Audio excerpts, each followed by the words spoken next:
Okay, Xencelabs, I think it's Xenc, has sent me this tablet to review. It is the pen tablet medium bundle with this controller thing. Anyway, I already took it out. As many of you may know, I do prefer tablets over screen tablets, such as Cintiqs or whatever. I have my reasons, which I'll probably talk about in another video. Arigato. Now, I believe it is wired and wireless. This is medium size. They don't have a large size. If you want more specific, well, specifications, just check out the website. I'm actually quite curious about the little keyboard controller thing. Oh, cool. Comes with like a little case for your tablet. USB-C, cool. USB-C cable, probably for charging or using while plugged in. And here's a secret glove that'll turn you into a concept artist. I never used one. Another USB-C. Oh, right, because there's going to be two different things that need to be powered. The tablet and the little keyboard thing, which is right here. Interesting. So the way I work usually is to have my tablet off to the side of the screen. So I'll be drawing on it like that. It's not the right pen, and I have a little mini keyboard that I use on the left side. There was one that I reviewed recently. I don't remember the name, but this has been the best thing I've ever used, ever, for shortcuts and stuff, because it's like designed for a hand to sit on, not like a weird cube with knobs in weird places. And I can easily change brush size like that. Screenshot, there's 3 different modes. Anyway, so I'm not going to review this. It's very easy to use because it's just like the left half of a keyboard that has customizable keys. So let's see how this fares up.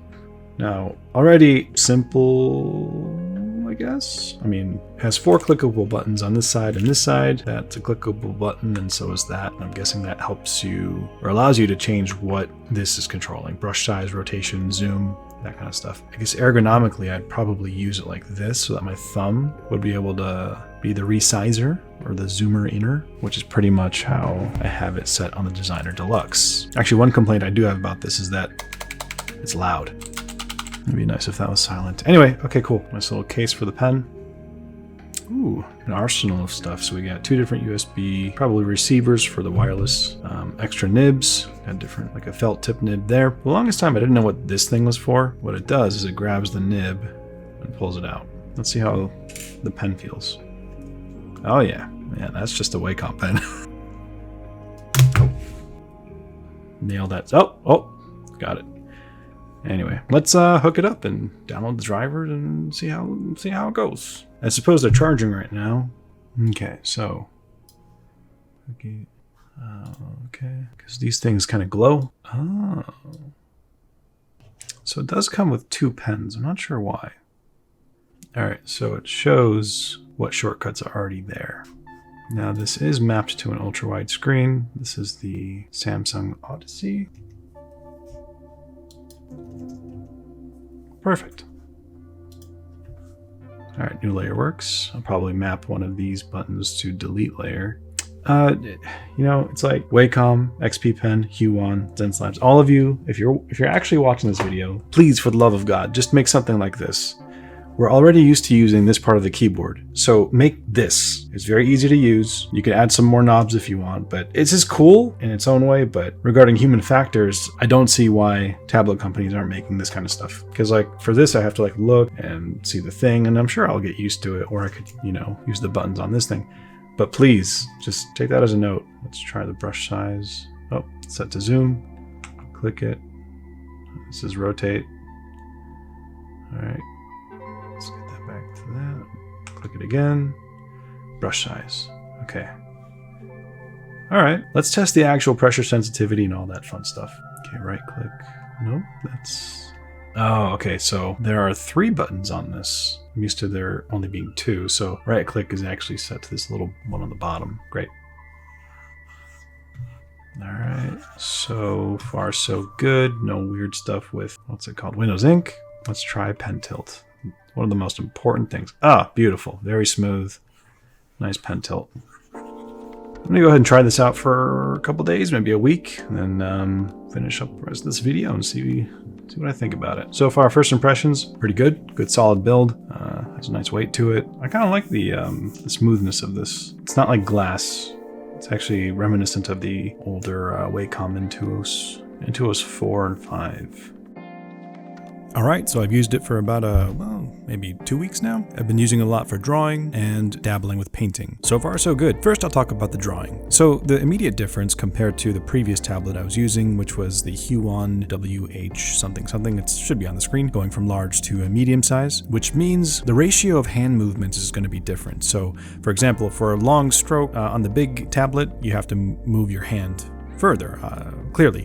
For a long stroke on the smaller tablet, you have to just move a small distance. So pretty much it felt like I was kind of shortcutting things in a way, but I guess the trade-off is that you're losing a bit of accuracy that you would otherwise get with a larger tablet. That aside, quality-wise, it's perfectly good. It's smooth, it's durable. Drawing feels more like sketching rather than actually doing careful line art. So I don't know if I'd recommend a tablet like this for careful line art.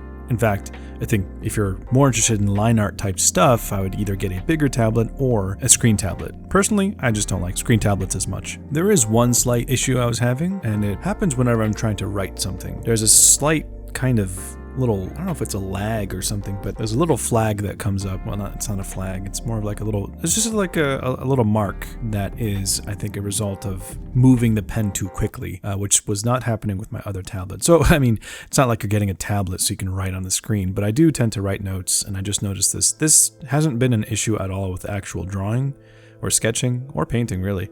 It's just when I'm trying to write something, it kind of ends up doing these little flags that you can see here on the screen. I do find it easier to do more definitive shapes. For example, if I want to draw a circle, it's less effort because it's a smaller tablet. Whereas with a bigger tablet, I have to do a bigger movement, I suppose. I think I would still prefer a larger one, but so far Xencelabs only offers the small and medium size. So using this tablet for drawing, pretty good for sketching, but I think its strength would probably lie more in painting. So moving on to painting, it's definitely a better tablet for painting than it is for drawing. And I've mentioned this before with other videos regarding tablets and screen tablets. I tend to paint differently depending on either size or screen tablet or regular tablet. So the thing is, with a bigger tablet, I'm making more careful decisions, but I'm losing that kind of sketchy, loose feeling. So I do paint differently with this smaller tablet, this Xencelab medium, because again, I'm adjusting to having to move less with my hands and essentially paint more with my fingers being the control point rather than the wrist or the elbow or, well, the shoulder. So it's just a different result. I don't think one is better than the other, but I think this would be a pretty useful tablet if you're just doing quicker pieces that you're not really trying to get too much detail. Now, granted, you can just zoom in and do more detail work and stuff like that, but for overall impressions of paintings, I think this is really useful. Now, the tilt function works great. I can rotate the brush. Pressure sensitivity is a little different than the Huon or the Wacom tablets I've used in the past. I guess the ramp up is a little bit different. So even though I've adjusted the settings here and there, it feels like it goes to full opacity a little bit faster than I'd like. And I think I just need to keep tweaking it to get that sweet spot. Aside from that, all the pressure levels are there. Nothing to really complain about. Regarding the wireless capability, tested that. And so after it was fully charged, I don't know if it was already fully charged when it was out of the box, but I plugged it in anyway to charge it, and it works great wirelessly. There is one weird thing that happens actually, and it's that, I don't know if it's conflicting with my Huon drivers or something, but sometimes when I try to draw something, it thinks I'm using the eraser end of the pen, and I have to actually flip the pen, let it register that the eraser side is touching it, and flip back to the regular pen for just brushes to work. So that's probably a driver issue, but that seems to be the only thing. Right, the wireless. So yeah, it works perfectly fine, as though it was connected. Battery life, I had to plug it back in after maybe 2.5 days of use, and it has a 30-minute timer off, which you can adjust as well, so that it saves battery. Now this bundle comes with a little quick keys thing, and it has a little wheel, as you've seen in my unboxing part. And I think it is pretty useful, certainly more than the tour box, which I just stopped using that thing. And I don't know, it just had buttons and knobs in weird places. Definitely not as ergonomic as I first expected or thought. But yeah, with this one, it's got one wheel, and it has different modes that you can use the wheel for, whether it's zooming in, rotating, and you can kind of cycle through different things. And then the 8 customizable buttons. So yeah, it's usable. However, as I mentioned also earlier, it's still not as useful as just a regular keyboard style thing with a wheel. And I know people have mentioned the Razer gaming one, and I actually might look into that. But so far, I did end up going back to my deluxe designer rather than using the one that came with this tablet. But that's not to say that the one that comes in this bundle is not good. It is actually really good. I just prefer the keyboard one. And a note again to Xencelabs, Huon, Wacom, whoever's listening, please just make a keyboard one. Like, we're already used to using keyboards. Our muscle memory is adapted to it to begin with. Yeah, anyway, overall, really great quality, really great build. All right, so for the price, right now for the year-end promotion, I don't know if this sale is still going by the time this video is up, but right now for just the tablet, it's about $250 and then $280 without the sale. Do I think it's worth it? I think it is, because this certainly is a very powerful competitor powerful competitor opposite Wacom. So good quality, good build. The pen feels good, it's smooth, the nib isn't wearing down super fast like the Wacom ones do. However, if you don't want to dish out, around $250 or $300 for this, the Huon is still a good alternative. It's not as, let's say, high quality of a build. You can kind of like hear the plastic, and like as you press in, it's a bit of a creak sound in there. I would actually just prefer this tablet, this Xencelabs one. It's a weird, I don't know how to say the dang thing. I would prefer this if it was just larger, because it's a really good build. Anyway, that's all I have to offer about my thoughts on this. Definitely check the links in the description for more info on this, and I hope you've had a good 2021. And now we face onward towards 2022.